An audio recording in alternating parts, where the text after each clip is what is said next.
Welcome to the dark arts of conversation. The more we talk, the more we heal. We're your hosts, Jer and Daniela, aka the Baker, and the Witch. And we have a special guest today, guys. Can you introduce yourself? I'm Derek. I don't remember which. I'm so happy to be back. And I'm doing it already. I don't remember which episode you were on. Imposter Syndrome. Okay, sweet. Well, that was the first one I did. Right up early. And then we did Death. That was the other one. Death, we actually had you as an actual host. Imposter Syndrome was when you guys did the lives. Yeah, we gotta figure that back out. I don't know how to do that yet. So that was fun. Somebody's gotta. Maybe I'll. We should do mini shorts for that. So that it's not long conversations, it's just short bits. Yeah, we could totally do that. Or stories, just like single stories that people can tell. Like, why are we not writing any of this down? Yeah. It's on here. We'll just listen to it and do it again later. We'll just press play again. This is what? No. This is. Yeah, this is raw. This is happening. How dare you? Yeah, so way back onto track.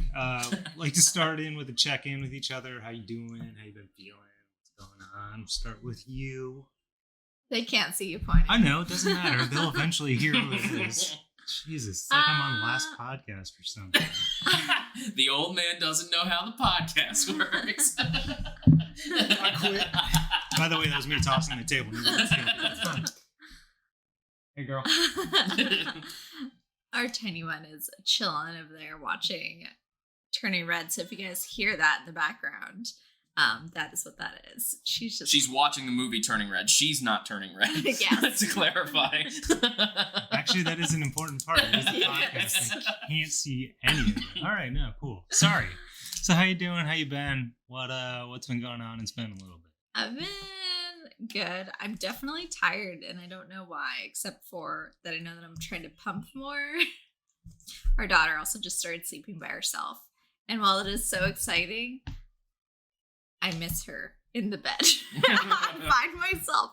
I'm like, is she okay? She's fine. Okay, crawl back into bed. Go back to sleep. But it's so weird not turning and seeing like a baby not next to me. It's weird. It's sad. Not waking up with baby drool in your hair. And she's growing up, dude. Like, it's kind of bananas. We're almost at a year, and it's like, what is happening? Yeah, that is crazy that she's almost a year old. Also, I had a serious mom moment yesterday, Sunday, and it was great. There was this lifeguard throwing a basketball from the lifeguard tower into the water, and I'm standing right next to the basketball hoop, and like there's pedestrians playing basketball, but they're tossing it to the guy on lifeguard duty, right? And I'm standing right there with and I'm like letting him go. I'm like, okay, he'll stop after one. Yeah. 3 hits later, and I was like, dude, you're set a fucking example. You're a lifeguard. You can't be doing that.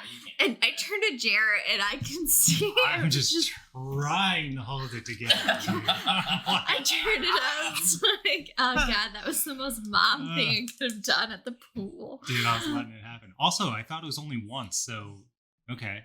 No, he did. I thought it had only been once. No. So when you just like jumped at him, I was like, holy shit. I feel like one was acceptable. Yeah. Like, yeah, it's in passing, it's just for fun, like, but then you gotta get back. But if he's just sitting there, like, doing it. Well, because he was like, oh, I'm gonna make it. I have to make it. I have to do it. And I was like, oh, this is not. And he didn't even make it? No. Wow. And that's the thing. Went through that whole thing, didn't even make it one time. Wow. I was like, dude, let it miss one time and it hit me in the head or hit my baby, dude. I will take you out. Hit my baby. I will send you to Jesus. Somebody else is rescuing your ass. Yeah. You're going to be a lifeguard. I'm taking you to the deep, son. Right? How are you, 3.5 feet, fucker. He was on the kid side of the pool. How are you, Jared? Oh, man, I don't know. Fucking. I've been working on getting the website redesigned is not a good word, but shifted, because we have big plans coming up, and if we do it later, we lose a lot of information and data, and big pain in the ass. So I've been basically all my free time doing that, and it's almost done, but Jesus Christ, it's a lot of content. It's a lot of content and a lot to manage. Yeah. I did not realize how many recipes are on the site. there's got to be 50 at this point. Which for me to like look back and be like, oh yeah, I remember this, or I'll like catch myself like reading them, and I'm like, I really get this done. I need to stop reading this. Yeah. Or I'll see the pictures, and I'm like, shit, okay, like this is really cool. Like this is working. I got to find out how to tell this story visually for some people, but like trying to get that done, I swear to God, I've been doing like, I don't know, waking up an hour early to work on it and whatnot. And then I find myself like working for another hour at night on accident. Sorry. Thanks for the support. But other than that, pretty good. We went and saw a pretty cool King Tut exhibit. She surprised me with tickets. It's pretty awesome at the National Geographic building in DC. Not the headquarters in Silver Spring, but downtown DC. Yeah. That was a lot of fun. That was actually really cool. A lot of stuff I didn't know. So thank you, by the way. You're welcome. It was super cool. I enjoyed that a lot. But she's been working a lot. I've been working a lot. So just trying to find that time with a child that's now running around and pretty close to actually standing and walking. It's just bananas. But that's decent, awesome. Man. Decent. What about you? We haven't had you on in a long time. Yeah. And we actually haven't seen you in quite a while. Yeah. So. I'm great. I'm ready for the heat to be. I'm ready for summer to be over. Dude, I'm a winter person. Here. I'm a Christmas person. I like fall, but winter's my favorite. I'm ready to be layering up and doing my thing.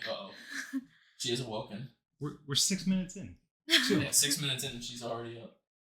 She might is it? Huh? No. You're good. But I'm good. Work's we've been keeping busy, and I've been getting really creative at home, which is always good. Kind of gives me more energy and keeps me on track. So I'm super excited about that. And I'm really excited for today's episode. This is like one of my favorite subjects of all time. This is actually your idea. Yeah. I pitched this a while ago, and I wasn't sure if it was perfect for your format and how you got like the subjects that you cover. But I think it's going to be a really, really good episode, even if it gets a little bit silly. Do you want to talk about or tell everybody what today's topic is? We're going to talk about positive negativity. Yeah. I'll kind of. Jared's got some notes here, and he's a little bit better at this than me. Before we even go into that, I mean, what is positive negativity to you? Because real fast, like you said that, and instantly I was like, yeah, cool, I get that. I can relate to that, and we'll talk a little bit more about that. But I was like, all right.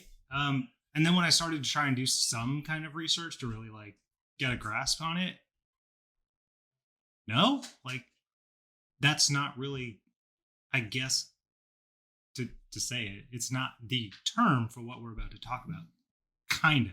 But yes, I mean, what is it to you when you say positive negativity? What are you talking about? Because you came to us with this topic, and I really kind of think it's important for you to lay that out. So I'll tell you where it came from.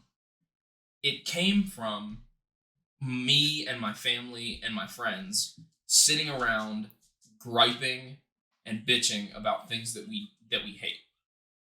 And I remember when it dawned on me, like the reason, and I always remember whenever I do that with my friends or my family, I feel super refreshed because I was able to like get it out. And we just talk, like it's silly stuff that like sometimes it really isn't even a big deal. Like it's stuff that shouldn't bother you, but the fact that I can get it out and I can say like, God, I hate it when this happens.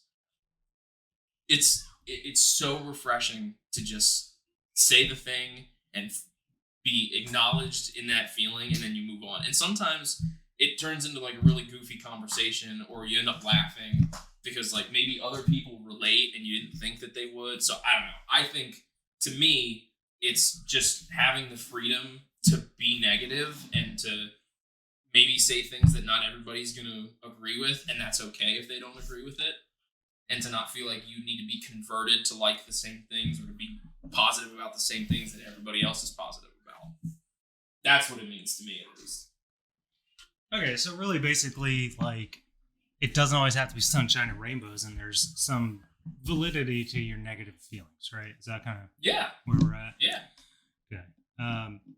So when I was doing a lot of the research, and by a lot, I mean, I didn't have time. This is moving a website, so I did maybe maybe a little quick cursory stuff. What I kept getting when I would try and look it up was toxic positivity.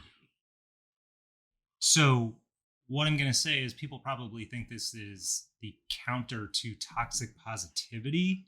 Sure. Where that's kind of like being positive too much is actually toxic to you. And we're saying the same thing in a different way.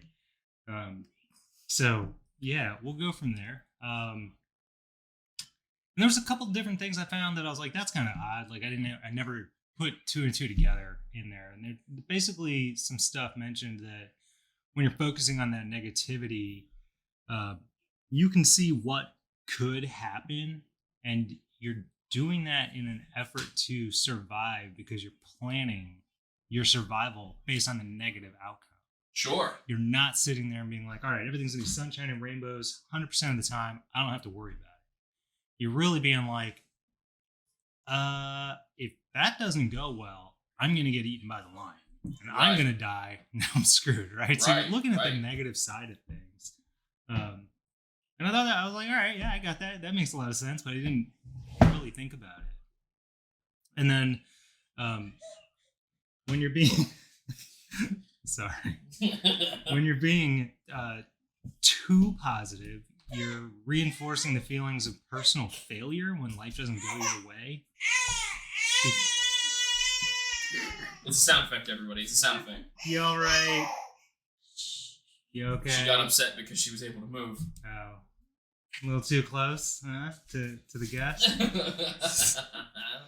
She's not used to having people in the house, so she's just trying to cope. We're raw here, okay? We're giving it to you guys straight. We don't cut. Yeah, we're not cutting this out. And so, it's totally don't even know where I am anymore, which is fine. You need the negativity to really be able to grow, right?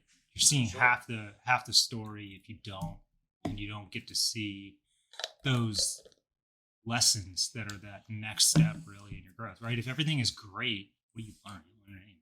Just kind of like, oh, okay, cool, everything's fine. Sure. Don't have to push it down, keep going. Yeah, keep right. going. Don't have to do anything different. Everything's cool. It's exactly what I want it to be. And I feel like people who try to live in that mindset end up as some of the most, because I think it bottles. I think that like something bad happens, they're like, oh, I'm gonna flip this into a positive. It's like that's only gonna work for so long, and you're only gonna be able to swallow that for so long before it's gonna really, because it deteriorates you. It makes you it wears on you. It takes up a lot of energy to just keep bottling and shoving those negative feelings down just to remain in this positive mindset. Whereas if you allow yourself to feel negative and allow yourself to learn and to say, okay, I feel bad right now. What can I do to get better? What can I do to help? That's important. Now, I'll be honest, my version of this and what Jared looked up are way different in the sense of like a little bit. We'll get into that in a little bit, but in what they are. But I think that what you actually found is really, it's super important. I think that you should be allowed to feel negativity. Yeah. And this is kind of another thing I found.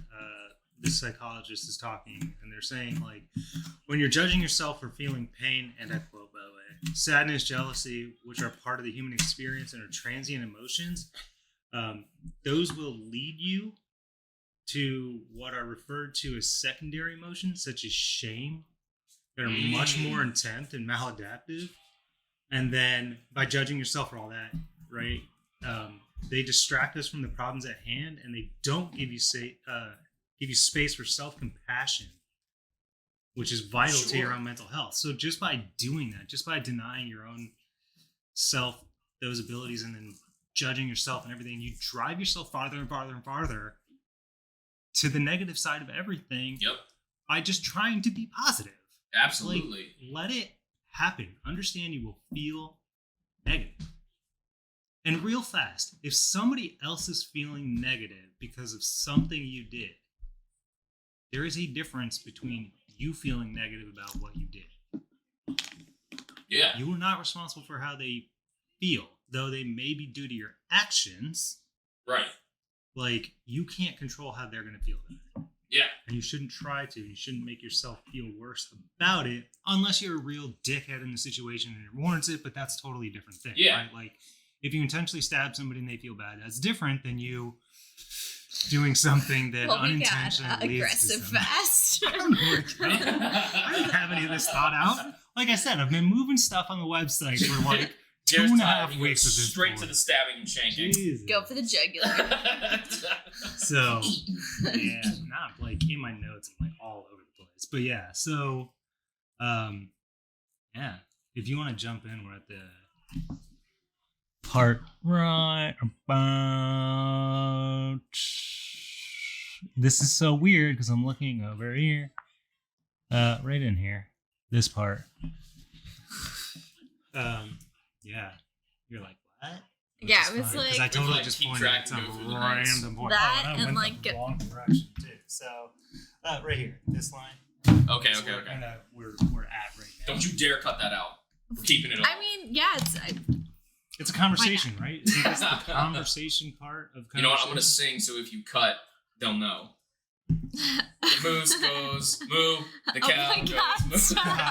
So good. Why would the moose go moo? But anyway. Since you guys probably don't know, I sing an animal song to my daughter as I change her And diaper it's to brilliant. keep her happy and still and focused and giggling just so I can change the diaper. And the one time... It only works like 60% of the time. Oh, it Yeah. works 100% of the time. Trust me. But it's just funny. It is. It's pretty hilarious. So if you're not acknowledging your negative feelings, are you really denying your authentic self? Yes. You would be. Absolutely, you are. Of course. Is Because it? you're not allowing yourself to feel it. You're like, you don't get to be that part of you.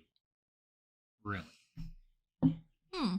You know? And the only reason why you would do that is I think, for the benefit of other people, so that you don't make them feel bad. But like, But again, that's not your responsibility. right? I mean, You can just not like things or not like someone. That's okay. you can sit there and deny however you feel to please every other person. But at some point, you will not be you. And you deserve to be you, and whoever that is. So part of that is being whatever you are. If you're negative, you're negative. If you're positive, you're positive. Like, there has to be a balance, but you can't just bottle it all up at the benefit of everybody else, because you deserve That to was definitely me be. growing up. And I'm like, oh God, this is like, it's just now to like moving out in my own space in like Canada and stuff like that, where I really realized Oh, it's so hard to like. because my family's all like, don't be upset, don't do this, don't do that. Yes. And especially Oh my like God. while I'm the beginning of like pregnancy and stuff, they're like, it's bad for the baby, it's bad for the baby. And it is. Your makeup is 80% of water, and if you're negative, however, it can stress your hormones out and therefore stress out the baby. Yeah. To some degree, yes. But also made it very hard for me just to be like, felt like it was fighting, not having any real emotion, not any intense emotions. Yeah. You weren't allowed. Yeah. Everybody else was allowed to be upset. You weren't allowed to be upset. Anytime you were upset, it's don't be Pump the upset. brakes, Pump the brakes. brakes. Don't be negative. Like you're in a bad. It's like, but everybody else is allowed to be in a bad mood. Why can't I be in a bad mood? Yeah. Or why can't I not like this thing? Mm-hmm. Or whatever it is. Yeah. Oh my gosh, my parents were the kings. They were royalty in that department. Drove me nuts. Sucked. Yeah. But that's not why we're talking about it. Right? Right. Because to acknowledge it is to understand it. And if you're not doing it now, it gives you the opportunity to be like, okay, wait a minute. Am I really denying myself this opportunity? And if I am, or if somebody else is denying it by being like, stop, don't do this, calm down, whatever, Yeah. like, why do they want me to do that? Is it for me or is it for them? Do they not want to feel whatever is being brought out by how I'm acting. And if that's the case, that's on them. That's for them to deal with. That's on their side of the street, as my therapist loves to say. And I love it because it makes it really easy to understand. Right? It's theirs to deal with. Let them deal with it. Right? You can be upset. You can feel that emotion without having to address what the other person is feeling. Because if they are feeling it based on what you're doing and they're not comfortable with it, that is for them to deal with. They have to address their growth, and their everything is understanding why they feel that way. Right? Absolutely. So for you, own it. Like, if you're being rude and abrasive and stuff, that's different. That's on you. But if you're not and you're just frustrated, that's for the other person, right? Yeah. But the human experience, man, like, you're only alive for so long. You have no idea how long that's going to be. And if you're denying yourself so that other people can be happy, you're doing yourself a disservice. And you're not growing, you're not learning, blah, blah, blah. And it's hard to have that. It's hard to, I think that's hard to say out loud sometimes, because it makes you feel so narcissistic when you say it out loud. Like, people will start to think, that you're a jerk. And it's like, I'm not trying to be a jerk. I'm just trying to be, I'm trying to not have to swallow this and hold it in. I just want to feel the way I feel. And it's hard, and it gets hard because you feel like you're not allowed to, it's like you said, you're not allowed to be your authentic self. And I think that's BS. I think you should be able, I think the people who stick around you when you are your true self and when you can say those things and feel the way that you want to feel, those are the people you want to keep around. Yeah. I mean, they should be the ones that are helping you through those situations. Or if you see the other person and they're being like, whoa, don't do this, like, do blah, blah, blah. Yeah. And you're like, look, I have to get this out so that I don't bottle it up. You can then take that time, if it's acceptable, if it's a safe place and you're comfortable with that person and they're open to it, to kind of ask them, hey, like, why does this bother you? Like, what am I doing right now that is making you uncomfortable, and how can we work together through that? Right now, sure. Now your own growth in allowing yourself to feel the negative emotion. I really hope that's picked up because that's funny. Feeding the little daughter puffs.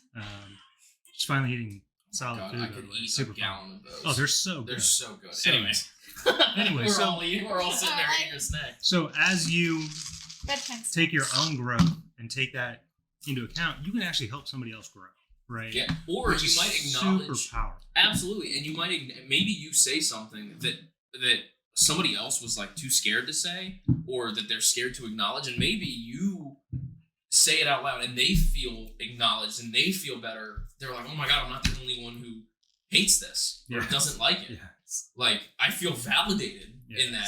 And I think, that's actually, I didn't think about that, right? They don't have to hide behind it anymore. Yeah. You saying it allows them to hear it and be like, oh shit, like, I'm not alone. And that's what we're trying to do, right? No one, like, we all have the same. Like, we're all seen. We were going over a few things on this list that I have, and like, on a couple of them, like, I saw your ears perk up because you were like, oh, like, when you start to think about it, it's like, I really do hate that, and you feel validated and seen. And you feel seen, and it's like, it's kind of refreshing. I always tell people, like, whenever my friends and I or my family and I would do this, we're always open, like, we'll argue, but not scream and yell, but like, I love to argue about this kind of stuff, mainly because it makes me laugh. Like, we usually end up having he's the one that pokes the bear. It's silly. I poke the bear and we goof off, but in all honesty, I think that a lot of the time we all end up agreeing on a lot of the things that we dislike more than we disagree. Yeah. So here you go. Hounded. Baby's hounded on one dude, at a time, she'll take like 3 and stuff in her mouth. So failure and fear can also lead to growth. If you fail and continue, it can lead you to improve self-confidence. Gosh, yes, we all know that, but still, it's so scary. But do we? Like, we know it, but do we know it? Yeah. Yeah, it's one of those things where you say, like, I know, and you roll your eyes, but it's like, no, it's valid. That's like, it's true.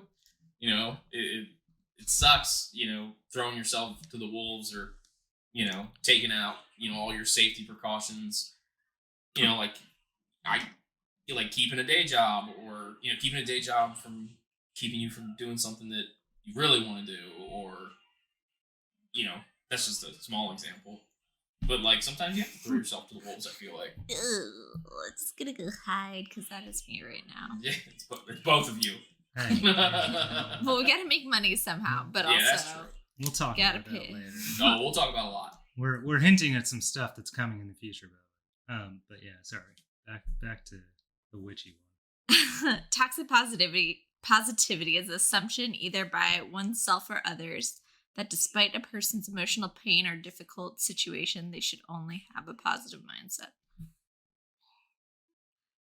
Is that the end of that? Is there supposed to be toxic positivity? Positivity can take many forms. It can be a family member who chastises you for expressing frustration instead of listening and why you're upset. Oh my God, I do this. Oh man. Oh yeah, you I'm do. so you sorry. are so guilty of this. Yeah, but then I feel like it's a little bit different. I don't feel like you're toxic. It's just also because I can feel it, and I'm always like, oh, I don't want to feel your stuff. Yeah, that's true. That's valid. Yeah. That part I don't consider a gift for you, by the way. For clarity's sake, you've got a gift in feeling what other people feel, but not in that scenario. It's not fun all the time. It's hard. But yeah, stopping yourself from feeling it only reinforces your own self-understanding of being a failure. By the way, if you don't allow yourself to feel the negative stuff that comes along with it. Oddly enough, we're doing this episode today, and we have somebody in the office who's struggling with where they're at technically, and we were talking about how do we get them there? Can we do it? Blah blah blah. And we were talking about them taking an exam and whatever. And the person that I'm coaching to manage and coach that person was like, "Oh, I totally get that. Like, I hate taking tests. Like, I have this fear of failure." I'm like, I did too. And for me, what worked is I was like, because in the IT world, like all it is certifications, right? Like that's how you prove yourself, which is stupid. But all you have to do is fail an exam. The first exam you fail, that shit goes away. Yeah. And you're like, okay, I failed it. It's fine. And like, I'm I can fail it. I didn't die. Nobody's pissed off. Like, I can still go take another exam. And for me, the first exam I failed was the first one I ever tried. Yeah. And I missed it by like 20 points, which was like, oh my God, I probably missed it by like 2 questions. And it sucked. But honestly, after that, the fear of failing the exam went away. And I could go into all of my exams like, all right. I always so I said, fail it, whatever. Because I'm the same way with taking tests. I hate taking tests. I think a lot of that is rooted in how we're brought up in school. Because the tests are everything. Yeah. Tests are everything. And that's what you're taught is that, when you fail the test, perfection. You won't graduate or you won't move on or like you're going to be behind. And then you feel like, oh my gosh, I'm going to be behind my classmates. I'm going to get made fun. Like that's so toxic. And that's a whole, I could talk forever about like how the U.S. education system failed me.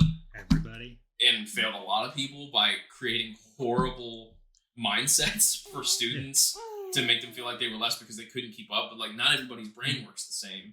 So yeah. And then it would turn into, you would go to a teacher and instructor and they'd say, oh, but look at the bright side. And it's like, oh my God, like you don't get it. Yeah. You don't get it. You don't understand. Like, you've made it. You're in your career. You don't know what it feels like to be in my situation, but it's all look on the bright side or, try not to worry about it. And then it gets worse when you get to college and you get into a class where your grade is your midterm and your final. Oh, yeah. Like, no, dude. This is a 12-week long class. If I have to be here 12 times or 24, whatever the schedule is, like, you can't grade me on 2 things. Yeah. That is a joke. Yeah. But anyway, yeah. So all of this stuff really, like, denying yourself is really, like, detrimental to you because you don't get to feel it all. And then, not only that, if somebody else is denying it for you, they may not understand why they feel that way. Oh, sure. And so then they're not growing from the situation, if you will. It's a double-edged sword in that scenario. And then the last real like point that we can just completely move away from any of these notes, which is fun. Another psychologist was talking and says that toxic positivity at its core is an avoidance strategy used to push away and invalidate any internal discomfort. It's quickly turning into an ASMR video for baby cooing ASMR. So, like, if you're pushing all that stuff away so you don't feel the discomfort, it's not doing you any good either. You can't grow from that. Oh, no. And then you're sitting here stuck in a negative... You're stuck in a positive negative feedback loop, if you will. Absolutely, yeah. Ow. Okay, that is the back of my head, and that actually hurts a lot. He's grabbing her ear. She's trying to climb up. Yeah, she will, too. Climb you like a tree, Dad. So, yeah, I mean, now that we've gotten all the quote-unquote research out of the way, let's jump back into kind of like what you were talking about, because this isn't like, when I was doing this, toxic positivity and negative positivity, this is kind of roughly what I was thinking about. Sure. But, you know, and the disillusionment that comes along with all of that. But let's go back into the funnier side of this anyway, because really, like, when we were talking earlier, you kind of... I'm going to preface this. Changed it up a little bit. For those of you listening, I'm going to preface what this is. This is not a personal attack on any group of people or anybody in particular. It's an airing of grievances that you're allowed to feel. Where the fuck are we going if you had to give that level of like... Right? Just in general, like, don't take things personally. Like, it's not personal, and honestly, I feel like some of the stuff that I even have are stuff that a lot of people universally agree on. Like, I'll give a really... Well, the podcast died at episode 9. I'll give a couple like smaller examples. Like, I cannot stand. This is like one of the big ones because I have it highlighted. I hate one-uppers. It drives me nuts when you say like the example I always give is you come into work one day and you're just sitting, talking to your coworkers, and you go, "Oh man, I'm just exhausted. I'm just exhausted. I only got 3 hours of sleep last night." And then in the middle of you talking, somebody else, some dude or somebody goes, "Oh, I only got 30 minutes," and it's like, shh, be quiet. Like, it wasn't a competition. We're not competing for who got the least. Like, you don't have to do that. Or in the opposite direction, you'll be like, "Man, I'm real proud of myself. I went to the gym and I improved my max lift." And you say, "I lifted 280 pounds or whatever," and then somebody's like, "Oh, I'm pushing 315," and it's like, "Oh my god, okay, I guess I'm not allowed to have an accomplishment." Proud of myself. Yeah, I'm not allowed to have an accomplishment. It drives me nuts. So it's little stuff like that. I got a bunch on here. We can go through the list, but we're not going through this. It's pages of stuff. We can pick out. You guys can pick out ones that you like, or you guys should air some things that you don't like. Oh man. I'm the worst when like I get put on the spot like that because I'm like, okay, I gotta go back and scan my life a little. Well, that's a point. For a minute. I really don't like, and this to me is kind of a form of it, right? And it may be more of the positive toxicity or whatever, but people are constantly like, "Oh, well, you should just be happy." Yeah. Like, I feel terrible, right? I've been depressed for 20 years, and you're telling me that I should just be happy. Yeah, if I did that and I hadn't thought about that, like, I probably wouldn't have been depressed for 20 years. I probably would have been like, "Oh, I don't feel good today. Oh, better be happy. Oh, yay, great. Wee, boop, boop, boop, yep. boop, boop, boop. Life's great," right? But it doesn't work that way. Nor should it work that way. Yeah, let people feel they're negative feelings, and then as yourself, feel those negative feelings. Take Absolutely. that stuff, think about it. Okay, why do I feel this way? What is making me feel this way? And then what can I do to address why I'm feeling this way? Because that's going to be the stuff that really moves you forward. So fuck everybody on Instagram and every other platform and whoever you are in the self-help books that are just like, dude, positive mindset, bro. Yeah. Oh my God. Yeah, thanks, dude. That's not solving my problem. Right. Like, if anything, you're making it worse. Right. Like, you're making me more depressed actively. Yeah, I'm actually more upset now that you're telling me just to be chill. And I think the truth of it is, all those people who preach that are probably more unhappy than you are. Maybe. Yeah. Because they're trying to make themselves feel better by helping someone, or at least they think they're helping someone, but they're just giving generic advice that is empty. So it drives me nuts. It's ridiculous. You know what I hate? I hate people who ruin magic tricks. Hate it. Don't like it. Doesn't mean I don't like the person. Just don't do that. Don't ruin a magic trick. Don't ruin it for other people. Yeah, other people are there to have fun. We get it. You're smart. You might have figured it out. But guess what? Other people didn't, and that's okay. Nobody's swindling you. Part of the fun is literally the fact of The not knowing. It's the surprise, the unknown. Absolutely. Drives me nuts. I got one, and I think everybody relates to this. You know people on, like, social media who do what I call fake booking? When they make, like, a status, or they tweet something, or they put, like, a caption, and you know it's about somebody else. You know it's about somebody else. And they don't tag that person, and they're trying to be, like, passive aggressive. Yeah, I get it. I hate that. So I did this in high school. I don't do it anymore. But in high school, if I saw posts like that, I would tag the person they're talking about in the comments every time. I would do it every time, and it was so toxic, and it was horrible of me to do it back then. But I did it to prove the point. Like, you put it out there, tag the person, talk about that person. It drove me nuts. I don't do it anymore because it's really messed up. But it made it. Don't do that. Don't be like that. You want people to be called out. Yeah. If you're gonna call somebody out, call them out. Don't hide behind stuff. And I know people.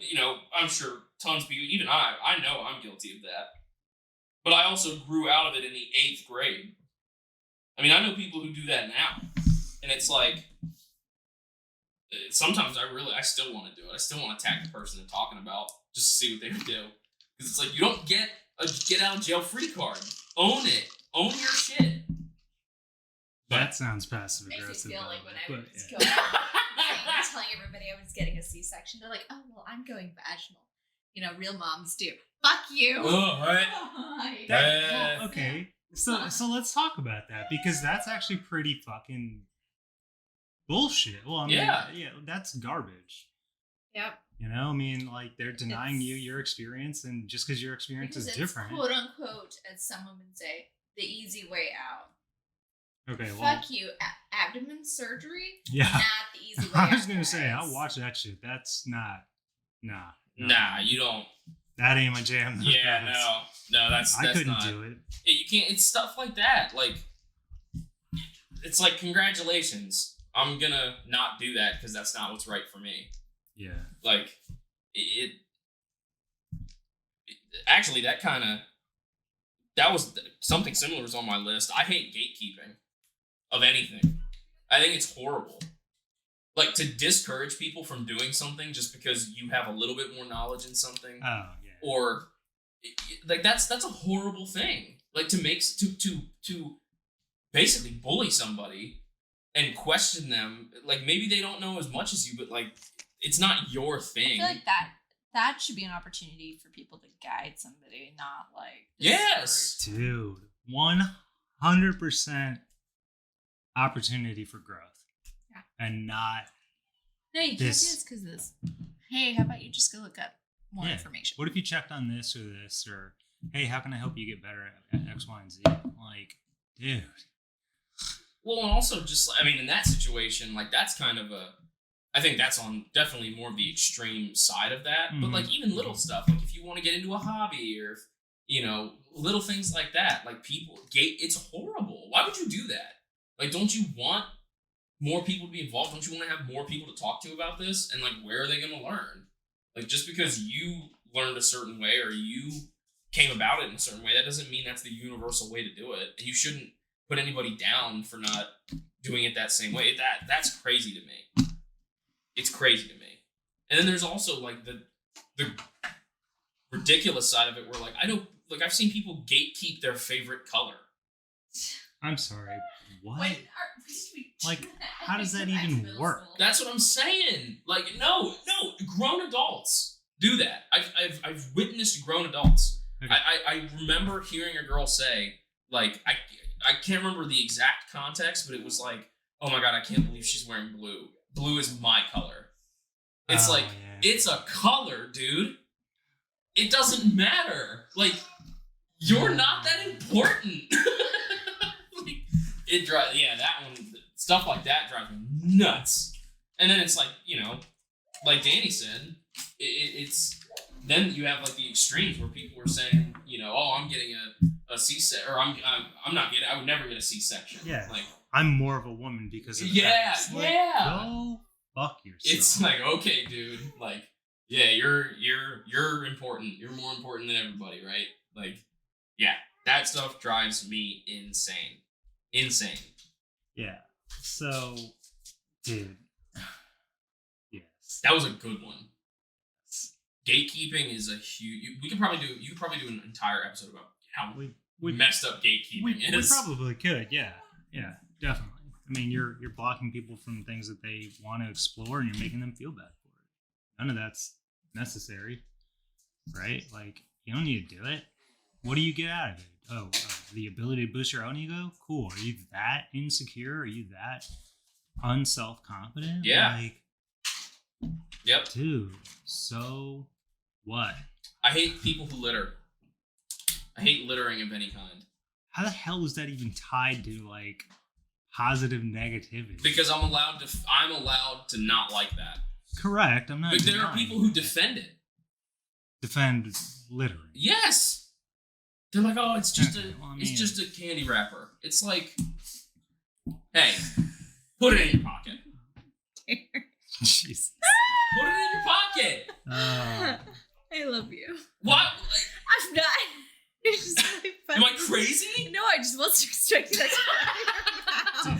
This is. We had talked about some of this before. I'm like, how do you even get it? People who are listening, if you get it, you get it. Okay? They're just I'm allowed to hate things. And nobody needs to convert me to not hate these things. And when I say hate, it's not like a hatred like for a person. Like, I don't hate an actual person. It's just like, this is a minor inconvenience for some people, but it really gets on my nerves. So okay, because you're bringing that back, right? You're tying it all up. So then what do you lose when somebody is telling you that you can't feel that way? We were talking about this before we were rolling, and I think the way you put it was what I was trying to say. I feel like when people tell you to not feel that way, or, oh, come on, don't hate on that, or, whatever, or try to invalidate the point you made, even if it's silly, like the stuff we're talking about, or the stuff that I wrote down, I think you are not the most authentic version of yourself. And that's I think that's horrible. I think you should always be the truest version of yourself. And I think that comes with notes, but I think you lose that moment to be your authentic self, and then you have to swallow that and live with that and let it carry around. I mean, these are goofy, insignificant examples, but I do think there's a bigger point that, like, you should be allowed to be negative, and it's okay to be negative about things. So you were touching on all of the points I wanted you to touch on, which is kind of good, and I'm glad I kind of like drove us in this direction earlier before we even hit this part in the podcast. So because you did say, and I don't know that it was really heard over the baby, which is hilarious. Love you. Hey, raw and real. Raw and real, Yeah, raw and real, man. Raw and real. Now I'm gonna lose exactly where I was going. Super great. That had to come with balance, right? Yeah. Like, sure, like I should be allowed to feel these things, but I shouldn't take them to the negative extreme or the positive extreme or whatever. But somebody shouldn't deny me how I feel because they don't want to deal with it. Like, that's not my problem. That is 100% your problem. You deal with why you feel that way. Let me feel this way. Because if you continually do that, I'm gonna feel more and more intensity behind it. Oh yeah, it's like and then every time you're like, dumb. That's how people get killed. Yeah. Oh yeah. Or like, when my Allie does this to me a lot. Allie's my wonderful partner in life, and she's a very positive person, but she allows me to be negative. She lets me feel those things, and it took a long time for her to understand that part of my personality, because I love being negative in the goofy sense. I love hating on things. I like going against the grain because it makes it makes me laugh. But like, she understands early on, because early on in our relationship, whenever I would start to get like real fired up about something, she would look at me and be like, babe, it's okay, just calm down. And it's like, oh, now I'm at Mach 10. Now I'm in it. Like, you just made me more mad by saying calm down. And she learned eventually, she's like, oh, I just gotta let him get this out. I just have to let him get it out. And then it's all okay.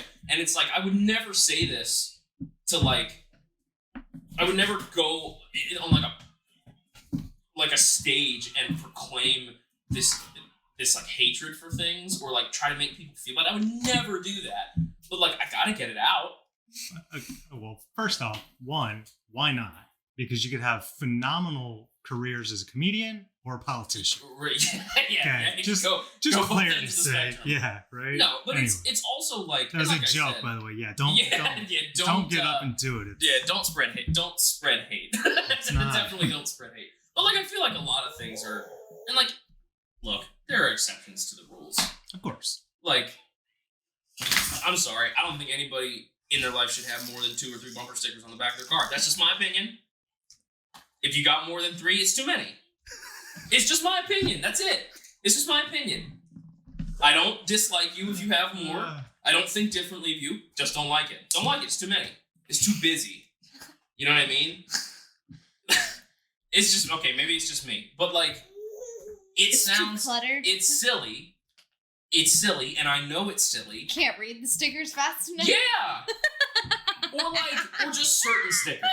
I want to read that one. There's 5 random. I can't tell if that's an A or a U. If you have one that's like a paragraph, you're even worse. I do hate those because I do want to read them, and you can't. And it's see what I mean? Positive negativity. You don't like it. You don't like it, and that's okay. You're allowed to not like things. Yeah. So, wow, that's hilarious. What else you got then? Like, let's see what else we can dive into. I said this one earlier. This is a personal thing.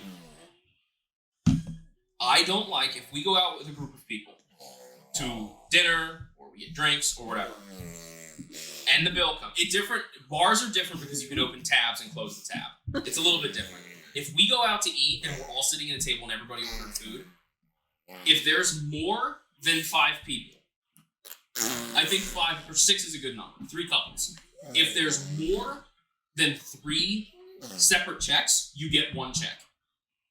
You get 1 check, 1 person pays, and then everybody sends money to that person. If you go out with a group of 50 people and you insist on splitting the check 30 different ways, you're the worst. Why? Because one, I'm really curious. It's super insensitive to the wait staff, because then they have to sit there, and sometimes they have like the system or whatever will do it for them, but for the most part they have to sit there and like itemize each bill because they're not ringing it up. And it's different if you tell them ahead of time, like, hey, we have several checks going. Even then, that's kind of annoying, but it's not as annoying as when you get to the end of the meal and and somebody's like, okay, those two are together, these three are together. It's those three and a child, and it's like, oh my god, like now the poor waitstaff has to go back there, type it in, and itemize it all, and bring it back out, and then they have to deal with 80 fucking credit cards that they have to dive through, and then they gotta give them all. It's a logistical nightmare. Be a grown-up, pick one person that's gonna pay, and then pay that person what you owe. They get one bill, you can sit there and highlight, like, it's not hard. People make it so hard. I'll give you that. I wanted to see where you were going to go with that, and the insensitivity to the waitstaff, especially at the end, is something I can really be like, yeah, dude. Like, you want to spring that at the very end, and then have that person have to go back in and like unscrew up this whole thing. Where, and to your point, right? Most systems nowadays, if you tell them up front, have the ability to do it with no problem, right? The person can do it. Yeah, the insensitivity to the waitstaff and making their job more difficult for your own benefit. Like, sure, somebody can tell me, oh, it's their job. Right, sure, but that doesn't mean you can't be cognizant and sensitive to what you're demanding of them. It's just little stuff. Scare pranks. I think scare pranks are the most juvenile, stupid. Like, if you get genuine joy out of scaring the crap out of people, like popping around a corner, they're not funny. They're so good. They're not funny. I don't think they're funny. Like, you're scared to get out. Yeah. And that's why I'm a scaredy cat. I don't like being scared, and it's not funny. It's so good. So I'm going to take that one step farther. Puppy loves it. I don't even think it's scare pranks. I think it's prank shows in general. If you're going to do that to random unsuspecting people, go fuck yourself. That's not people. I would do it like to people. That's I know. not okay. It depends on the prank though, because like some of them are just like they're just goofy, and it actually sometimes it makes the unsuspecting person laugh. Which I'm talking about like the larger, like little more elaborate BS thing. Sometimes people don't know like when to say. I think the YouTube culture kind of ruined that for me, because some people do really messed up things. Punk'd. Yeah, Was like, the starting, and then YouTube jumped into it. Yeah, Punk'd was acceptable because they were doing it to celebrities. Which they're people, man. They absolutely are. People forget that. They are people. They have feelings, man. Shit. But I just, because sometimes, like, it started off like normal, like they'd go out somewhere and then like a guy would come in to pretend to be like a jealous boyfriend or something. It went from that to them like blowing up a trailer. Yeah. Like the blowing up the Rock's trailer or something. Like okay, that's a little bit much. Like you're supposed to just freak them out, not like make them fear for their life. Yes. You know what I mean? So yeah, like I don't think scare pranks are funny. I think they're super juvenile. Danny is only laughing at me because she knows I don't like them and she knows I'm a scaredy cat. And it just drives me nuts. But it's like... So good. It's so not okay. Okay, well, real fast, so we can tie all this together. It's not okay because it makes you feel a feeling you don't want to feel, right? Absolutely. So if it was happening to somebody else, does it change how you feel about the situation? Or can you empathize and be like, that's fucked up? Oh, no, because if it was me, I'd be pissed. Yeah, I empathize about that for sure. Okay. Yeah, if it happened, like, it depends on the, like, some of them, if it's just, like, a video of, like a daughter popping around a corner and scaring their dad, that's one thing. Right. But if you're, like, there was one I saw where it was, like, some Japanese prank show or something. Oh, my God. Where they're sitting, where I think you are. they're sitting at a desk, they, like, come in for an interview, and instead of windows, it was LCD screens, and on the screens, they put, like, a nuclear bomb in. and like made the room rumble. I'm like, that's not funny. That's so like that's traumatizing. It's funny because I know what you're talking about, and so I can like I can think about it. And I was like, oh, and that's these crazy. people were like cowering under the like some of them were like crying. I'm like, okay, it's not funny. Japan's like, real bad. Yeah. Real. Yeah, they go real hard. I saw one, they had a whole bunch of schoolgirls in this auditorium and they were watching The Ring. right? Oh no! And so there's a TV on the TV stand or whatever, and there's cover like on the thing that's holding it. And like in the scene where the girl crawls out of the well, a girl dressed like her crawls out from under the freaking TV, and people just lost their my soul shit. Would leave my body. Lost their shit. My soul would leave my body. LF, I don't know if you watch this, but that one's for you. Oh my god! Because you had a really hard time with The Ring. Oh, I mean, I have the word. I mean, I think to this day, my traumatizing moment was with this one. They can't see you point. He's pointing at Danny. I'm pointing at Danny. She forced me. I'm saying that as close enough. Forced me to go. The ticket. No, you forced it. She made me go to a haunted house, and it was the worst experience of my entire life. I did not drag you in. You came in with your own volition, knowing we were going. No, you dragged me in, saying it's gonna be so much fun. It's gonna be so fun. I'm not gonna tell the whole story here, but it was traumatizing, and I tell that story to this day as one of the times I almost peed my pants the most. That's almost. That's definitely. I definitely peed my pants a little bit. We didn't even go to the main thing. We went on like a little side attraction, and that was enough for me to be like, I'm out. Like that's funny. We also I'm got separated out too, so even better. We what? We got separated for like a yeah.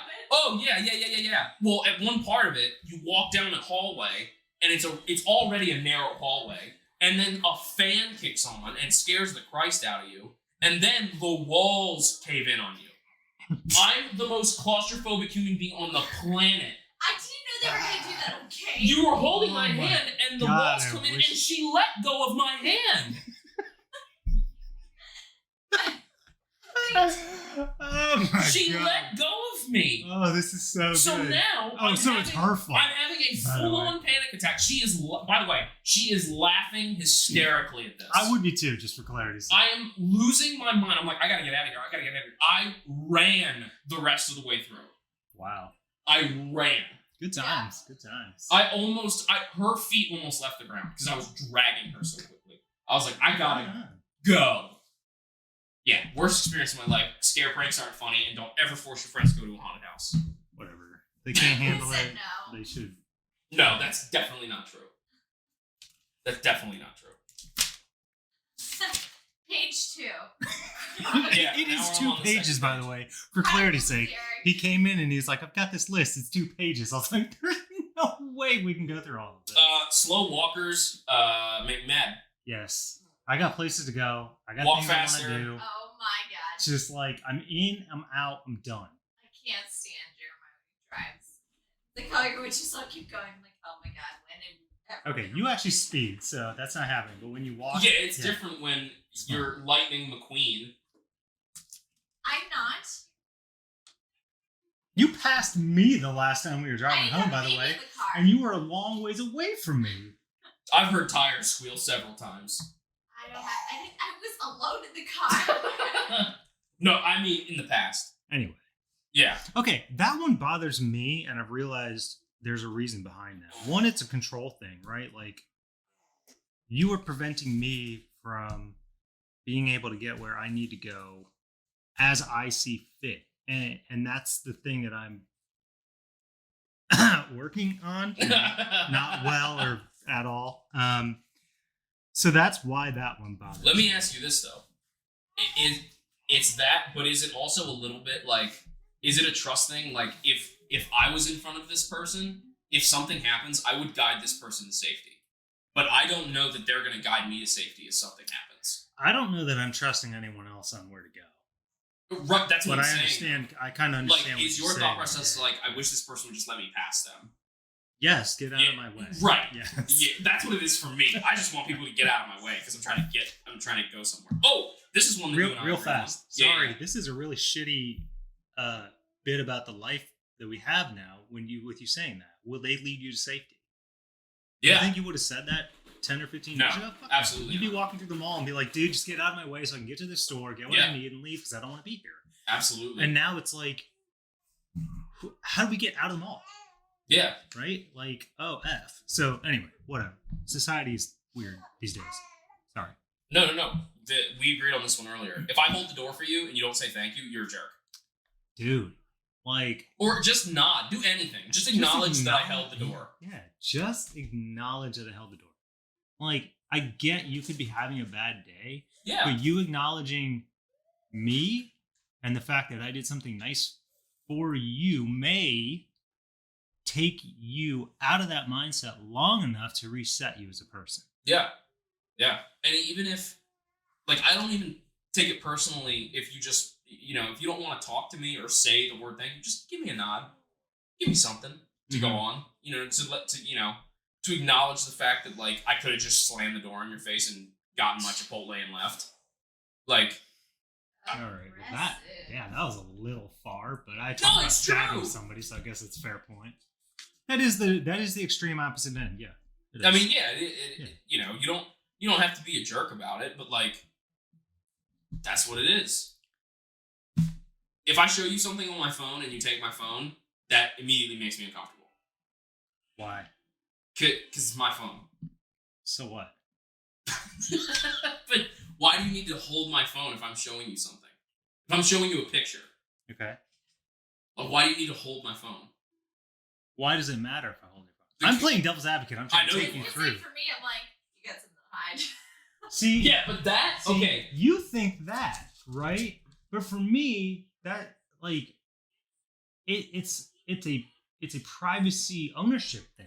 Yeah. Right? Like, at this point, like, it's not a Nokia phone with just Snake and text anymore. Right? Like, we live in our phones, fortunately or unfortunately, anymore. Yeah. Right? Like, you don't need to see the pictures of my daughter. You don't need to see the pictures of my wife.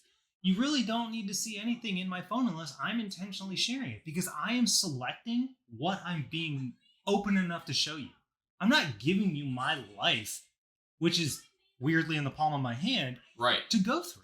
And that's what it is for me. Like, I'm giving you the part that I want you to see. You don't have the right to go through the rest of it. Yeah.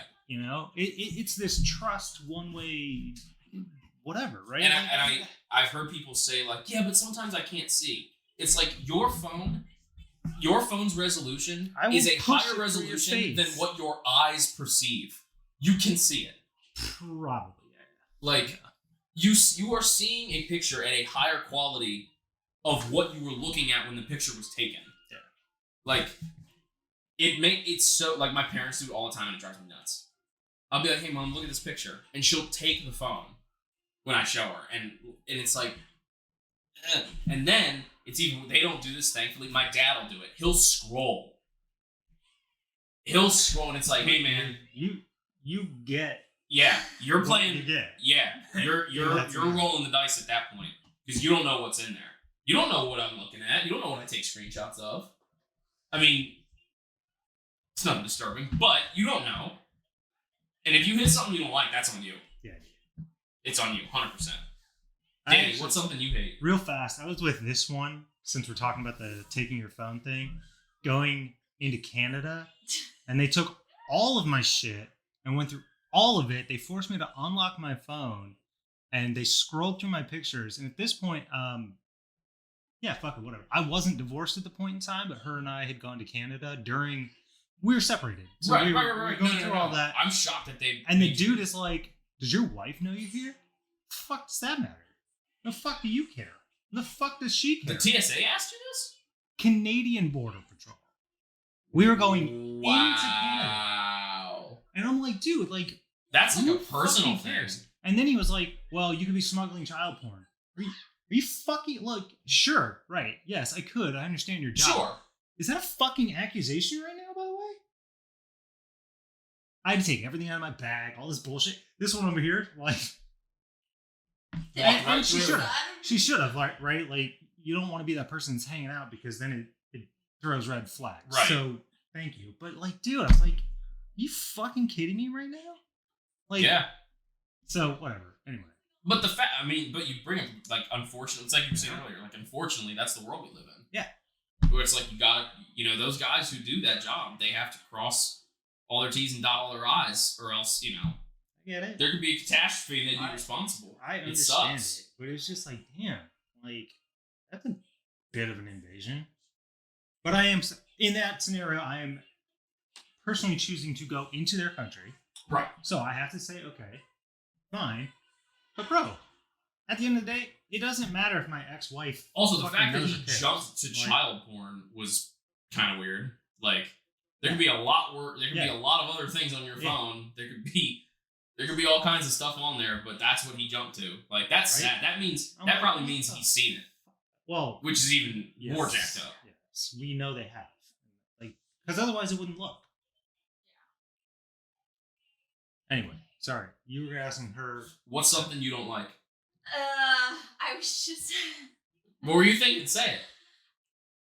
When people aren't going fast enough in front of you, like turning into a, I don't know, you're in a right turn lane, you're about to turn, cross through the light is red, so they speed up all of a sudden and then hit the brakes real quick. Oh, dude. And then you honk at them to let them know that you're not moving fast enough, and they start kind of following you. Yep. Threading through the lanes. Oh my. Are you talking about the guy that did that to me? Oh my god, that made me so angry. I hate Dude. people do that. They think they're getting back at you, but following you out in and out of each lane, and I'm like, oh my god, I got a kid in this car. I'm pumping. I will come out and throw my breast milk at you. Dude, okay, look, so you laugh, but like that's how like breast milk grenades. I was like, I'm about to. Oh, and that's the thing. Here's the scenario. Oh, it fuels you. There's two right turn lanes on red. Okay, He's in the left of those, which you're not allowed to turn on.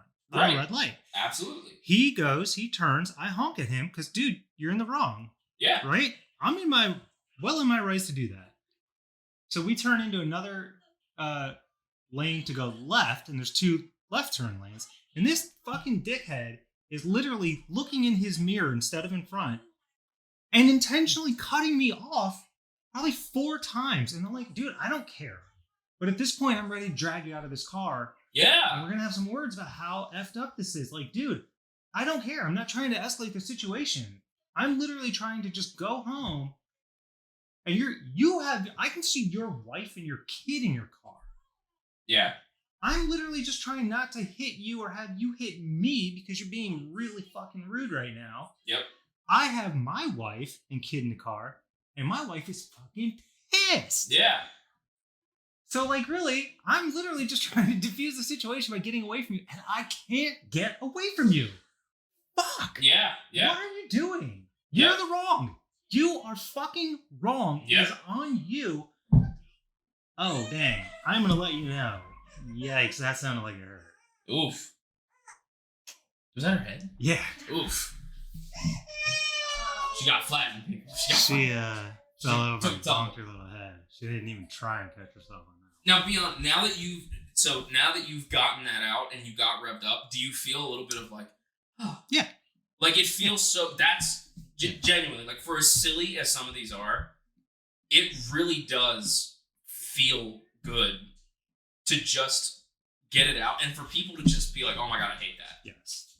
Like, and it's okay. Yes, you don't have to like everything. If somebody doesn't, we were talking about this. If somebody doesn't like something you like, okay. Yeah.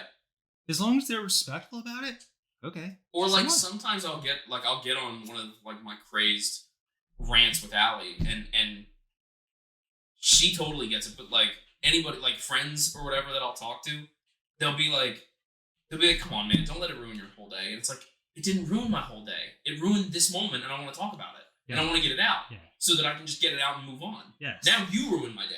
You're bringing it back up. Yeah. Like, I don't need the reminder. I just need to get it out, dump it, be done with it, and move on. That's it. That's all I want to do. That is literally all people are trying to do with the... Well, I can't say that for everybody, right? That's too general. But I believe most people are really, like we're talking about, just trying to get it out. Just be like, all right, cool, this happened. I don't want to deal with it anymore. Now that I've dealt with it, because I'm not being denied that, right, I can deal with it. I can move on from it, and I can do whatever I want with it. I can continue to act that way.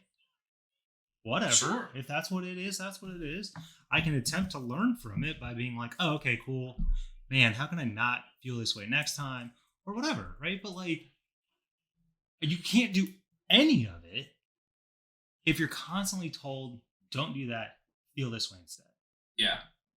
Yeah. And I think that like when you take a step out, like sometimes I take a gamble with these things because I get fired up about stuff.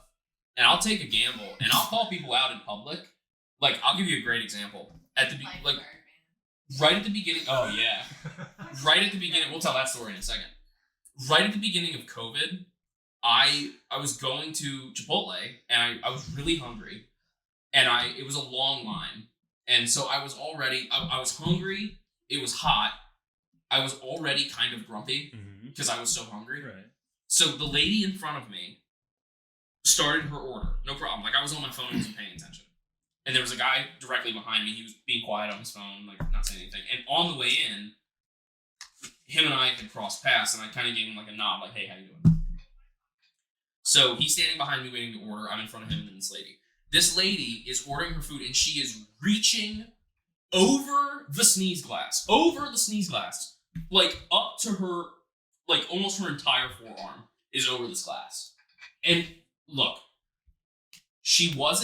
it's not like she was some foreigner from a different land who didn't understand. Like, that is there for a reason. Anybody, even if you didn't speak a word of English or whatever, you would know what that is. She is full on reaching over this glass and pointing to stuff. Like, her finger's getting real close to the food. And at first, I like eyed it, and I looked at the guy behind me, like, are you seeing this? And he kind of gave me the wide eyes, and I was like, and then she took her hand away, so I was like, okay, maybe that was just like a fluke. She did it 4 more times.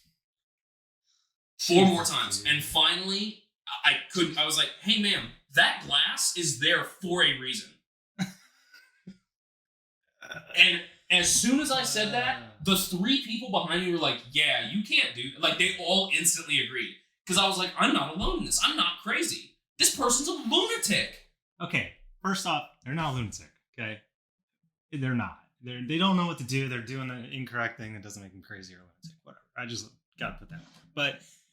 But the point that's actually more important than that is that you're right. You said something, and the other people were like, oh, dude, I was totally thinking that. Yeah. Like, why didn't I say anything? But if that guy's gonna say, yeah, nah, lady. I would hope, my hope is that in the future, that if I affected one person and gave them the confidence to say, hey, don't do that. I like the delivery on that. Yeah. Don't do that. Yeah. Why are you doing that? Yeah. Like, and here's the thing, I understand, like, maybe she really didn't know. I don't think that's the case. I think she knew exactly what she was doing, and I think she was too comfortable. 4 times is a bit much. Yeah, that's too comfortable. I'm really more shocked that the people working there didn't say anything. That's what I'm saying. But again, I'm not dying for and Chipotle. Exactly. I was starving, and it like that. I was set up for failure in that, but it was a success because the 3 people behind me completely validated what I had just said. Yeah. And the lady was like, she didn't get, surprisingly, because I thought as soon as it came out of my mouth, I was like, oh, this is gonna be a fight.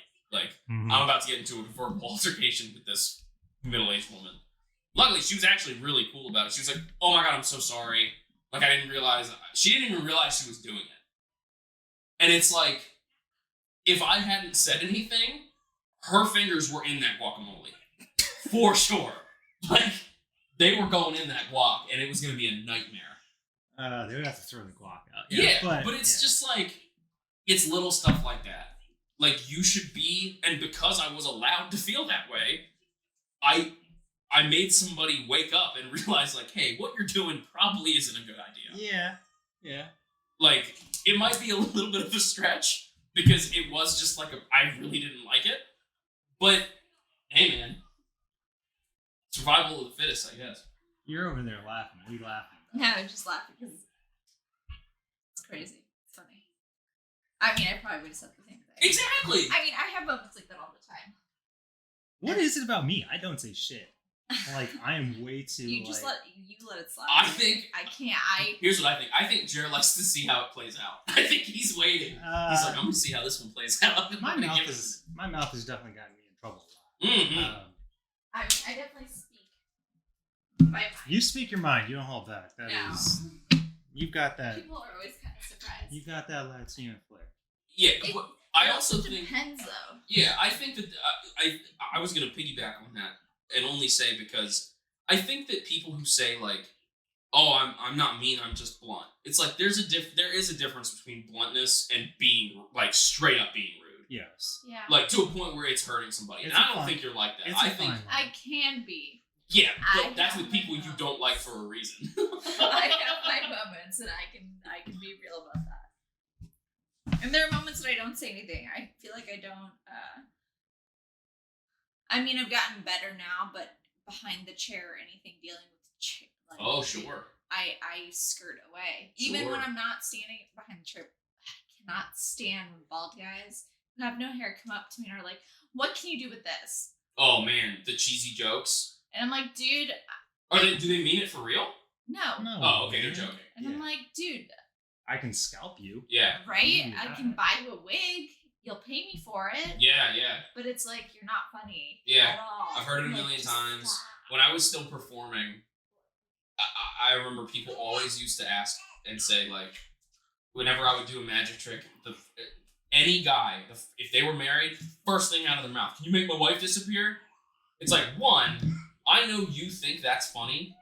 It's not funny. Your wife probably doesn't think it's And funny. you're going to hear about it later. Yeah. Like, oh yeah, I hate the cheesy occupational jokes. They drive me nuts. Dude. It's, oh man. I can't even imagine cutting hair, what that's like. It's annoying, for sure. You ever Or get the... even like when I'm reading tarot, or like my friends who are finding out that I read tarot. "Oh, can you like tell me what the weather's gonna be like in 30 minutes?" Yeah, Fuck yeah, yourself, yeah, yeah, yeah. guys. It's Like, like, really? Fucking works. yeah, it's like way to trivialize what I do. Like, way to make it sound completely ridiculous. And yeah, I'm not about that. I'm not about that at all. Yeah, So- it It drives me drives crazy. me crazy. I seriously think if people sat around and did stuff like this where they can just air grievances, I really think that for some people it would actually be a form of like self-care and therapy. I have one. Now that we're talking about it, now I think about it. So I don't want this to come off as rude, but I need to set the stage. I'm pretty successful, right? I'm pretty good at what I do. I've made a lot of progress in my career, and that's come with a lot of hard work, whatever, and everything else. What would happen for me is I would end up having to meet with like bosses and whatever and be like, "Look, dude, I need this person to step up, yada, yada, yada. They're not pulling their weight." And what Sure. I would get in return is, "Oh, they're just not you." Oh man. Dude, you are shutting that person down and their ability to ever step up, Sure. ever prove to themselves that they can do it. Because fucking, I didn't get here by like, Absolutely. not sitting You around were being them like, at one "Oh my point." God, I have no idea what I'm doing." And I have pushed back on so many people, and I have told so many people that I've managed over the years, you will never, ever say that to anybody. Oh, Because you will yeah. shut them down at the beginning of their career when they are at their, I don't want to say weakest, right? But at their least skilled, where they need somebody to say something else. Yeah, and they don't know what that person could have a million times more potential, Yes. but they need to be pushed. Yes. And Yes. I totally get that. Oh, that drives me nuts. Yeah, dude. No. You're right, they're not me. They're them. But they could get to where I am if you gave them a fucking opportunity. Yeah. If you didn't just flat out shit on their potential in this situation. Like, dude, what the hell? Yeah. It was, by the way, in this scenario, it was the owner's, I'm talking to the owner, and it was his stepson. And he flat out that's was even like, worse. "He's never going to be you.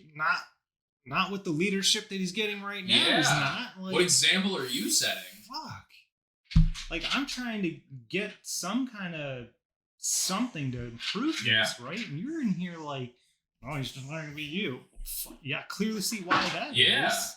It's like, no wonder why they're not putting in effort. Yes. And God only knows what kind of support that person was getting, like anywhere, like at home, or like what they could be like. You don't know what they're going through. Yeah, it drives me nuts. It drives me nuts. But this is why we talk about these things. Yeah. And to clarify, like again, like for as funny as it was, like that lady, I don't hate her. Like I don't hate that person. I don't even dislike that person. Mm-hmm. It's not personal. It just is. Yeah. Like I'm gonna feel this way, and that's okay. And like I don't despise you because of it. Mm-hmm. You know what I mean? And like it happens in all forms. It's in all forms, and also and like I said, like there are exceptions to the rule. Like there's always everything's situational. Like in any situation, like maybe somebody cuts you off in traffic for because they were rushing somebody to the hospital. Like you don't know. Yeah. You don't know. Now, some people get real into like, well, statistically that's not the case. They just cut me off, and it's like, yeah, you might be right, but the one time you might get it wrong, you're gonna feel like a real jerk. Mm-hmm. You know what I mean? Yeah. It's. So a couple quick things because we were still talking about it, and one thing I've been wanting to mention. So I was in therapy at one point and was talking about being angry because whatever. At times I feel like I've got an anger problem, but she was like, you have positive anger, right? Mm-hmm. And I was like, I don't know what that means. Like, what are you talking about? She's like, in these situations, you were wrong. You were wronged by somebody else, and it made you angry. And while you may not be addressing the anger portion of it, you are right to be angry at what they did to you because that was wrong. And I was like, mind blown. Oh yeah, mind blown.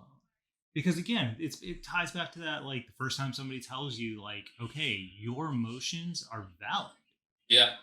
Right? So you're allowed to feel the negative side of things.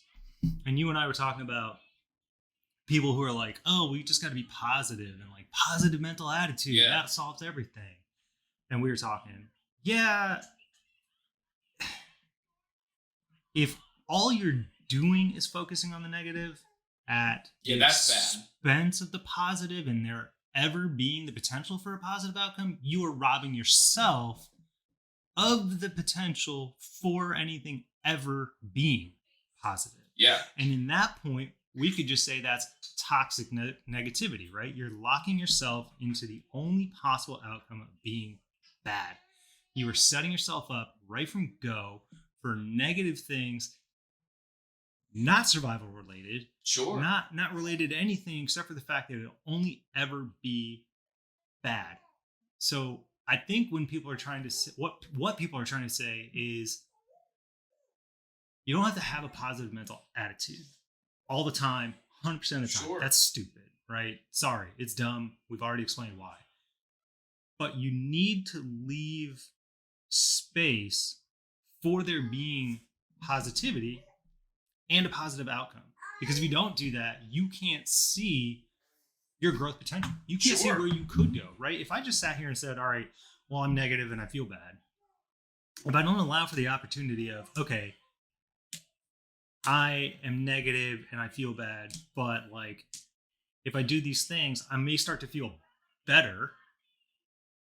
Then I'm robbing myself both ways. Yeah. And it's not, it's the next thing you need, again, to continue to move forward and grow and heal everything that is wrong or not wrong, whatever. I mean, whatever is actually bothering you and preventing you from being that person that you personally deserve to be, and you owe it to yourself to be that person. I have a great example of that. And it happened to me really recently, like within the last 2 weeks. So I should clarify. I'm a woodworker. I used to be a magician for years. And when COVID hit, I realized how unhappy I was being a performer, and I quit performing and became a woodworker. And now I get to make really beautiful things things out of wood, and it's a wonderful job. It's the best job I have ever had. But it comes with its own struggles, and one of the things that I dealt with in the past 2 weeks is I had these customers who were very nice people. They were very sweet, and they had a tree that was cut down off their property that we turned into their dining room table. And it was this huge ordeal for them. It was a lot of money for them. You can tell that this was a thing they saved for. It was a big deal. And we made this table, and I thought it came out great. And the husband came to pick it up. He got home, and the wife just went completely ballistic. Not angry, just hysterical, because it wasn't what she thought it was going to be, and it really it threw her into a panic attack, because it was a lot of money and it was a lot of time invested into it, and she was really upset. And so she called me literally in hysterical tears, didn't know how to talk to me, didn't know what to say, because she was like, I don't want to yell and be angry because I know it's not your fault, but I also she was being really open about how she was feeling. And so I kind of had to respect that, because it's I totally got where she was coming from. And so I asked her, rather than giving her solutions, I asked her, I said, how do you want me to fix this for you? And it instantly calmed her down, because she was like, oh, I was giving her free reign over the options. And her genuine answer was, I don't know. I don't know what I want. Mm-hmm. So then it gave me an opportunity to say, maybe here are some options. So she took one of the options, and unfortunately, it was the one that was going to require me to do the most labor. And I was going to have to do it for free, which I wasn't happy about. Right. And in my head, I was like, this is going to suck. This is going to be an entire day's worth of work dedicated to fixing something that's really not a big deal, but that she thought was a big deal. Right. And when you pay X amount for a big dining room table, you want it to be what you want. You know what I mean? So out loud, I was like, this is going to really suck. And I really don't want to do this. And she's really annoying. But, and that was the negative part. Wait, did you say that out loud? Oh, yeah. Not to her. Oh, okay. I was like, dude, what the? No. Just out loud. I was like, this lady's so annoying. Uh-huh. But she was nice, and I understood. The situation was annoying. Yeah. So, well, yes and no. She was annoying. Fair. But she was nice, and she meant well. So I agreed to do all of this extra labor, and it ended up being 2 days worth of work. It was a lot of work, which is a lot of time in what I do. 2 days is I can finish a lot of furniture in 2 days. And so I basically remade the entire table with the table already intact, which was a ton of precision work that took a long time. And I said to myself, I was like, oh my God, I hate this. Why did I agree to do it? I was negative the entire time. And the only thing that came out of it, at the end of it, I was like, but man, did I make them happy. It was a whole flip from last time. She was like, oh my God, it's perfect. I don't know how you, it was all praise. And it's I had to feel the negative, because it was going to suck. And it did. It was crappy to have to redo an entire project like that. Yeah. But man, was that outcome worth it. But I wasn't thinking about the outcome. I was just thinking about the negative at the time. Yeah. But it drove me. It's yeah, it's going to suck, but it'll be okay. I'll be fine. Yeah. It's it's not going to kill me, but I had to feel it. I had to feel the negative, because it's part of of being human. You got to feel it. Yeah. Whereas some people, and it would drive me nuts if somebody was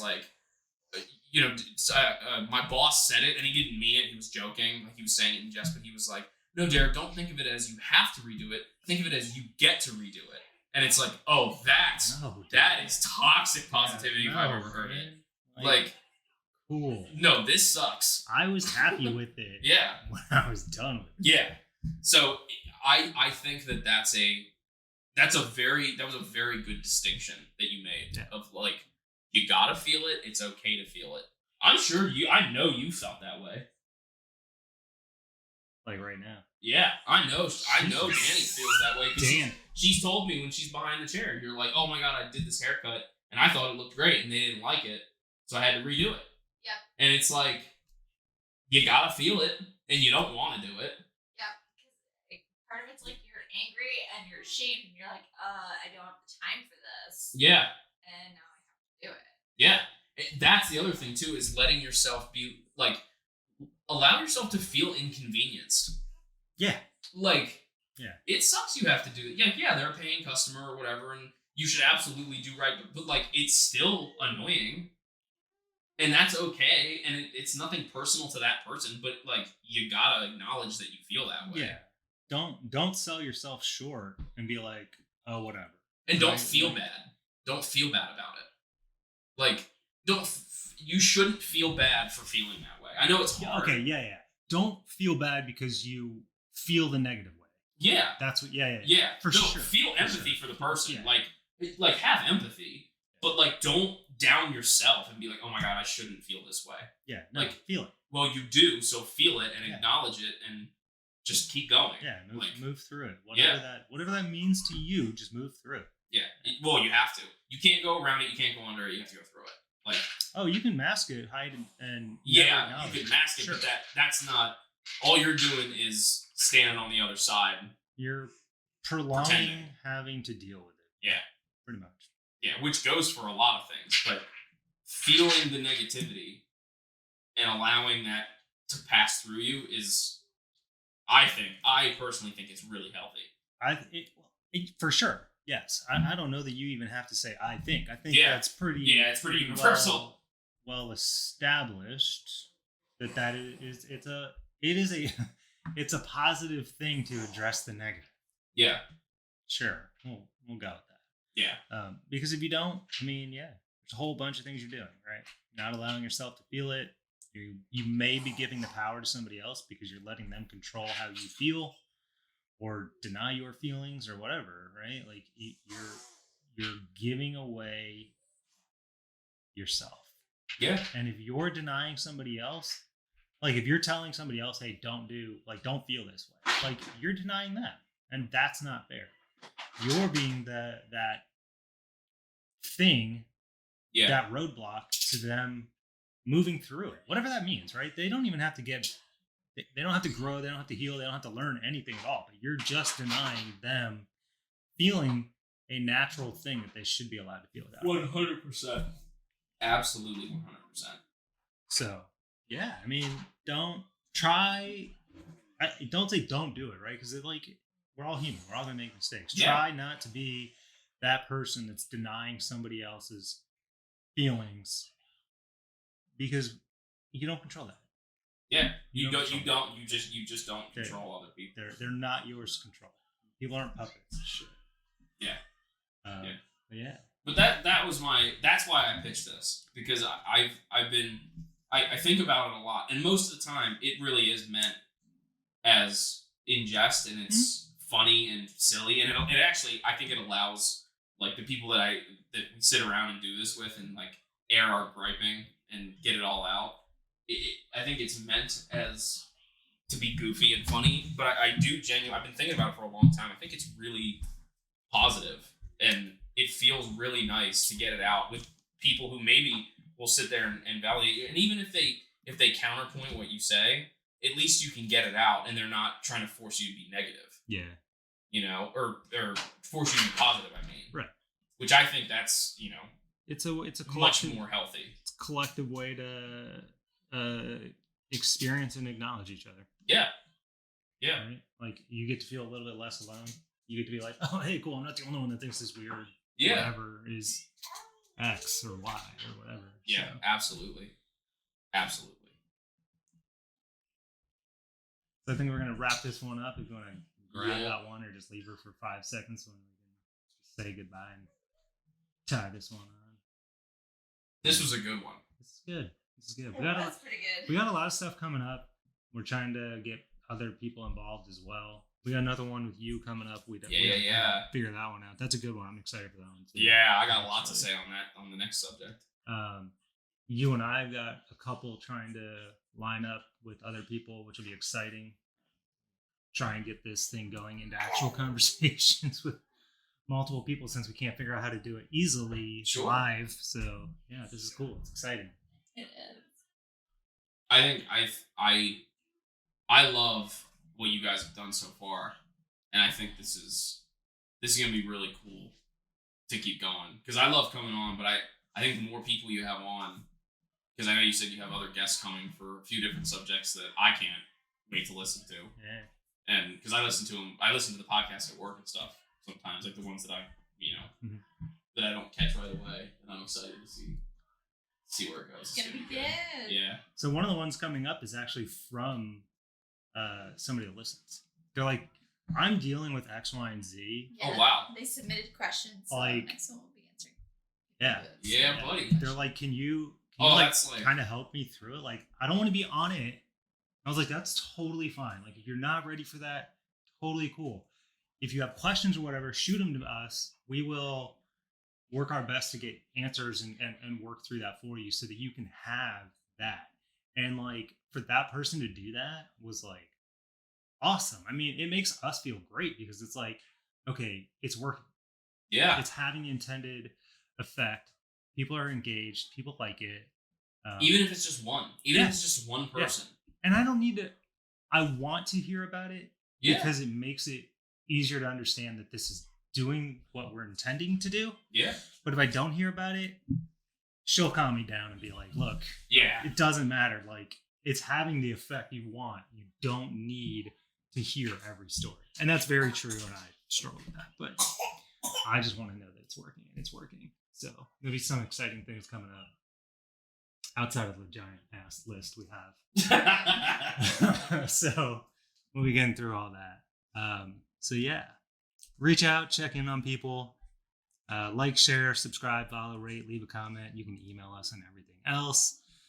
Check out the rest of our projects at thedarkartsof.com. Got a lot of stuff that will be in the works and coming, we're hoping, in the next 6 months or so. There's some big things coming down. And if you've been paying attention, you actually may have caught on and not known it. So, oh boy, good stuff there. We're working on some shirts, a couple different designs, couple different ideas for that. Yeah, we're trying to get them all finalized. Yes, I'm trying to find somebody that makes a quality shirt at a decent price, but that's been the trickiest part so far, I'd say. So yeah, keep an eye out for that. There'll be a store. We'll sell some shirts. You can wear them to support us and start conversations. I'm excited about one because it's something we've never talked about here yet. And I'm really hoping to use that as the next kind of like launching point for people to start conversations just out in the wild. Oh, wow. And it's going to be pretty nuts if it works. I've got one person signed on for the shirt and they don't even know what it says yet. So that'll be cool. Yeah. You can reach us via email at thebakerandthewitch@thedarkartsof.com. We have a bunch of other forms on the site that you can fill out if you want to reach us. Leave us comments, join the conversation, just say hi. We're friendly, generally. Generally, right? I think we're friendly. Thank you so much, Derek, for coming on. Yeah, dude. Of course. It's great. Yeah, I love coming on. I think I always love, well, you guys know I love hanging out. Yeah. We're going to have you back for sure. Oh, yeah. You and I've got a good one coming up. Oh, yeah, we've got a great one coming up. Remember, you're not alone. And the more we talk, the more we heal. Thanks, everybody. Everybody. Everybody. Everybody. Everybody. Everybody. Everybody. Everybody. Everybody. Everybody.